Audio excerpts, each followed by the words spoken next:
Indian market के अंदर भाई टीवीएस ने एक ऐसा प्रोडक्ट लॉन्च किया जिसका हर कोई दीवाना है। प्राइस ऐसी कि सिर्फ और सिर्फ 1,99,000 रुपए में भाई आप लोगों को एक एडीवी बाइक मिल रही है। टीवीएस की तरफ से आने वाली ये बाइक तो आपको इंडियन मार्केट के अंदर देखने को मिल ही रही है। एक और बाइक जो हो आप लोगों को कुछ इसी टाइप की कैटेगरी की देखने को मिलने वाली है, जिसकी टीवीएस ने ऑलरेडी जो हो पेटेंट भी रजिस्टर कर दिया है इंडियन मार्केट के अंदर, जो कि एक काफी ज्यादा जबरदस्त चीज है। वैसे तो इस बाइक का जो प्रोटोटाइप था या कॉन्सेप्ट अगर जिसे हम कहें, उसको ऑलरेडी कंपनी ने हम लोगों से शेयर कर दिया था। एंड भाई मैंने इस बाइक को रियल लाइफ में देखा था जब ऑटो एक्सपो हुआ था।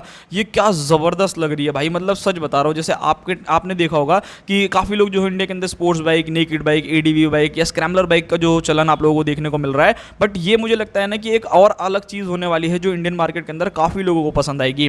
मतलब अभी तक आप लोगों ने बहुत सारी एडीवी बाइक्स देखी है, स्क्रैम्बलर जैसी बाइक देखी है, बट अगर आप चाहते हो कि नहीं भाई मुझे कुछ हट करके एक सुपर मोटो टाइप की बाइक चाहिए ना, तो ये एक अलग ही लेवल की कैटेगरी जो हो स्टार्ट होने वाली है, जो माइंड ब्लोइंग रहेगी। मतलब आप लोगों को हर एक ऐसी कैपेबिलिटीज बाइक के अंदर मिलेगी जिस पर आपको और तगड़ा ऑफ रोडिंग करना है, डेली लाइफ में भी यूज करना है, तो भी सारी चीजें कर सकते हो। थोड़ा प्रैक्टिकल नहीं रहेगी वो मैं एग्री करता हूं, बट जिसको थोड़ा सा शौक है ना कि भाई मुझे इस टाइप की बाइक चाहिए, सो आप डेफिनेटली जो हो जा सकते हो। एंड अफोर्डेबल प्राइस पे भी आपको ये बाइक मिलेगी। मैं बात कर रहा हूं टीवीएस की तरफ से आने वाली RTSX के बारे में, नॉट RTX। RTX अपनी जो ऑलरेडी लॉन्च हो चुकी है, ये उसी का एक तरीके से कह सकते हो कि छोटा भाई रहने वाला है, बट छोटा पैकेट बड़ा धमाका वाला हिसाब किताब है। इस बाइक का नाम जो है वो RTSX रहने वाला है। अब लॉन्च होगी तो क्या नाम रहेगा क्या नहीं रहेगा वो तो हम देखेंगे, बट टीवीएस ने जो है इसका प्रॉपर जो हो पेटेंट अपना रजिस्टर कर दिया है, मतलब इसके ऊपर जो हो काम शुरू कर दिया है। तो ये एक मुझे काफी बढ़िया चीज लगी इस बाइक के। अगर आप लुक्स एंड डिजाइन को देखोगे तो देखो ये तो वैसे कॉन्सेप्ट है, बट मैं कह रहा हूं कि टीवीएस के जो डिजाइनर्स है ना भाई, मैं कह रहा हूं क्या जबरदस्त वो डिजाइन करते हैं।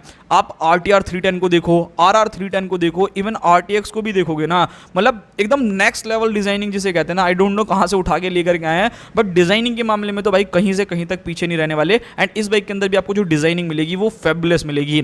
सबसे पहली चीज यहां पर अगर आप देखोगे तो ये एकदम कॉन्सेप्ट है, तो ऑब्वियसली कॉन्सेप्ट जैसा तो नहीं रहेगा। मैं कह रहा हूं हमें 70% भी अगर इसकी तरीके का लुक मिल जाए तो क्या बुराई है भाई, बहुत सही जो है बाइक रहने वाली है। फ्रंट के अंदर अगर आप लोग देखोगे तो काफी ज्यादा जो हो आप लोगों को एक बीक देखने को मिलती है, जो देखने में काफी बढ़िया है। एंड इसके सस्पेंशन का ट्रैवल देखोगे ना तो देख करके दिमाग हिल जाएगा। एंड उसी के साथ सीट हाइट ऑब्वियसली बहुत ज्यादा ऊंची रहने वाली है।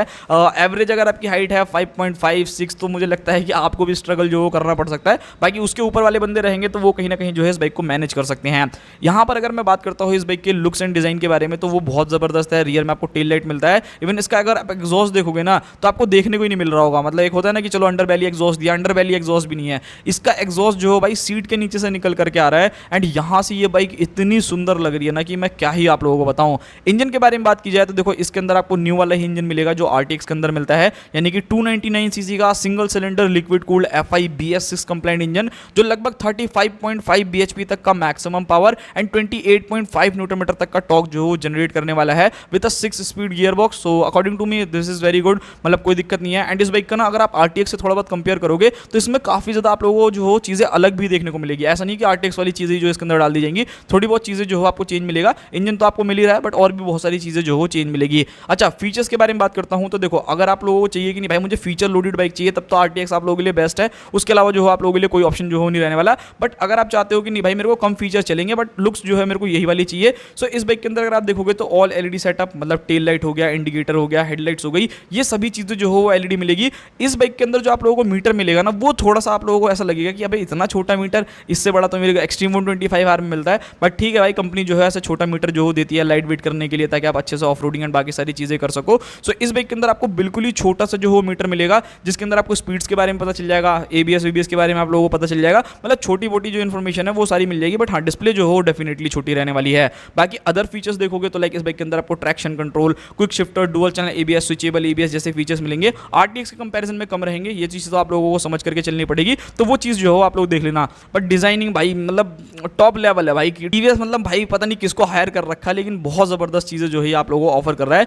KTM एक ऐसा ब्रांड जो एक टाइम पे भाई ऐसे ऐसे फीचर्स ऑफर करता था ना कि बंदे ना सोच भी नहीं पाते थे कि ऐसे फीचर्स भी हम लोगों को अपनी बाइक में देखने को मिलेंगे। आज के टाइम में TVS भाई वो सारी चीजें कर देता है। कार का जो कीलेस एंट्री वाला फीचर है वो अपनी बाइक में निकाल करके दे रहा है, और क्या ही लोगे। तो आप इनोवेशन समझ सकते हो कि TVS की कितनी ज्यादा ब्रिलियंट है। टायर साइज के बारे में बात की जाए, ब्रेकिंग एंड सस्पेंशन के बारे में बात की जाए, तो यहाँ पर अगर आप देखोगे तो भाई आपको टायर, ब्रेक एंड सस्पेंशन देख के ही समझ में आ रहा होगा। इस बाइक के अंदर जो टायर्स मिलेंगे वो आप लोगों को हो सकता है कि थोड़े नॉर्मल सेटअप से जो हो अलग देखने को मिले। लाइक RTX को देखोगे तो 110 सेक्शन का टायर आता है। इस बाइक के अंदर आप लोगों को फ्रंट के अंदर 120 70 17 इंचेस के अलॉय व्हील्स देखने को मिलने वाले हैं। मे भी शायद इसके अंदर आप लोगों को स्पोक व्हील वाला वेरिएंट भी जो है अवेलेबल कर दे, बिकॉज अगर आपको पता होगा कि KTM भी जो हो अपनी एक सुपर मोटो के ऊपर काम कर रहा है, SMC R कार के ऊपर, शायद वो भी जो अगर आप लोग उसके ऊपर वीडियो चाहिए तो आप मुझे बता देना, मैं पूरी कोशिश करूंगा कि मैं आप लोगों के लिए वीडियोस बना दूं। रियर में अगर मैं बात करता हूं तो इस बाइक के अंदर आपको 160/70 इंच के जो हो रियर टायर देखने को मिलने वाले हैं, जो एक काफी बढ़िया चीज है। लीन करना है, कॉर्नरिंग करना है, कर सकते हो। एंड ऑफ रोडिंग में तो ऑब्वियसली भाई ये बहुत ज्यादा तगड़ी रहेगी, उछालना कूदाना बाकी सारी चीजें कर लोगे, कोई दिक्कत जो हो आप लोगों को मेरे हिसाब से तो नहीं आने वाली। ब्रेकिंग सिस्टम के बारे में बात करूं तो ब्रेकिंग भी जो हो टीवीएस ने काफी इंप्रूव करी है। लाइक आरटीआर को देखोगे, आरआर 310 को देखोगे तो उसके अंदर आपको 300 mm की डिस्क मिलती है, बट इस बाइक के अंदर आपको लगभग 320 mm तक की जो हो फ्रंट में डिस्क देखने को मिलने वाली है। 4 piston caliper, petal disc brakes देखते हैं आते हैं नहीं आते हैं, बट ब्रेकिंग बहुत ज्यादा सॉलिड है। एंड उसी के साथ अगर मैं रियर में बात करता हूं तो लगभग 240 mm की जो हो रियर डिस्क आप लोगों को इस बाइक में मिलेगी। सो मेरे हिसाब से ये भी बहुत ज्यादा सफिशिएंट है, कोई दिक्कत नहीं है। ब्रेकिंग बहुत ज्यादा बढ़िया रहती है टीवीएस की, उसमें मुझे लगता नहीं कि कॉम्प्रोमाइज है। हाँ, थोड़ा सा वाइब्रेशंस पे अगर ये लोग कंट्रोल कर लेना, जैसे क्या है ना, इन बाइक्स के अंदर चाहे आप आरआर को देख लो, आरटीआर को देख लो या आरटीएक्स को देख लो, इन तीनों में मुझे सिर्फ एक वाइब्रेशन ही जो है एक ऐसा इशू लगता है कि जिसपे थोड़ा सा अगर और टीवीएस कंट्रोल कर लेना, भाई आंख बंद करके मतलब लोग इस बाइक को जो हो परचेज करना पसंद करेंगे, क्योंकि जिन लोगों को वाइब्रेशन से दिक्कत होती है ना, वो थोड़ा कहीं ना कहीं पीछे हट जाते हैं। सो वो एक चीज़ है। बाकी इस बाइक के अंदर अगर आप देखोगे तो भाई प्रॉपर जो हो यूएसडी सस्पेंशन आपको फ्रंट में मिलता है। रियर में अगर आप जाओगे तो वहां पर आपको मोनोशॉक एब्जॉर्बर्स देखने को मिलेंगे, जो काफी बढ़िया काम करेंगे, कोई दिक्कत नहीं है। हाँ, यहाँ पर अगर आप डायमेंशंस में जाते हो ना तो यहाँ पर चीज़ें जो हो काफ़ी अलग है। एंड कुछ ऐसे डायमेंशंस हैं जिसकी वजह से मे भी शायद आपको बाइक भी छोड़नी पड़ जाए, मतलब आप नहीं ले पाओगे। इस बाइक की अगर आप लोग सीट हाइट देखोगे तो भाई आराम से जो हो लगभग 835 mm से भी प्लस इसकी सीट हाइट मिलने वाली है। सो आप खुद सोचो कि मतलब भाई अगर आपकी हाइट 5.5 है या उससे नीचे वाले बंदे हो, सो मुझे तो नहीं लगता कि आप कहीं से कहीं तक इस बाइक को जो हो चला पाओगे। जिसकी हाइट अच्छी खासी मतलब 5'8" हो, 5'9" हो या उसके ऊपर का बंदा होगा ना, वही जो है इस बाइक को चला सकता है। वहीं अगर मैं वेट के बारे में बात करूँ तो भाई अभी आप लोगों ने आरटीएक्स को देखा होगा, वो समथिंग अराउंड 180 किलो वेट करती है, बट इस बाइक में आधी ज़्यादा चीज़ें जो आपको मिलेगी नहीं। लाइक फ्रंट का जो फेयरिंग है वो आप लोग इस बाइक में नहीं मिलने वाला, टीएफटी छोटा है तो उसका वेट भी जो हो काफ़ी हद तक कम रहेगा। मान करके चलो कि 5-10 किलो का तो डिफरेंस आपको देखने को मिलेगा, तो समथिंग अराउंड 170 किलो के आसपास ये बाइक जो हो वेट कर सकती है। एंड बाकी जो हम लोगों को कॉन्सेप्ट दिखाया था ना भाई, वो तो सिर्फ 144 किलो की थी। तो आप खुद सोच करके देखो कि पावर टू वेट रेशियो क्या जबरदस्त निकल करके आएगा। अगर ये 150 किलो के आसपास भी रही ना, तब भी मेरे हिसाब से मुझे लगता नहीं है कि कोई दिक्कत जो हो आप लोगों को फील करने को मिलने वाली है। वहीं अगर मैं बात करता हूँ ग्राउंड क्लियरेंस के बारे में, तो आरटीएक्स आपको 200 mm का जो हो ग्राउंड क्लियरेंस ऑफर करती है, बट इस बाइक में इजीली आपको 230-240 mm तक का जो हो ग्राउंड क्लियरेंस मिलेगा। मतलब ये ग्राउंड क्लियरेंस इतना ज्यादा है ना कि भाई केटीएम को भी जो पीछे छोड़ देंगे ये लोग। 30 mm के आसपास तक का जो हो ग्राउंड क्लियरेंस मिलता है। सो ये बहुत ज्यादा फेबुलस रहने वाली है। सो ये एक चीज है।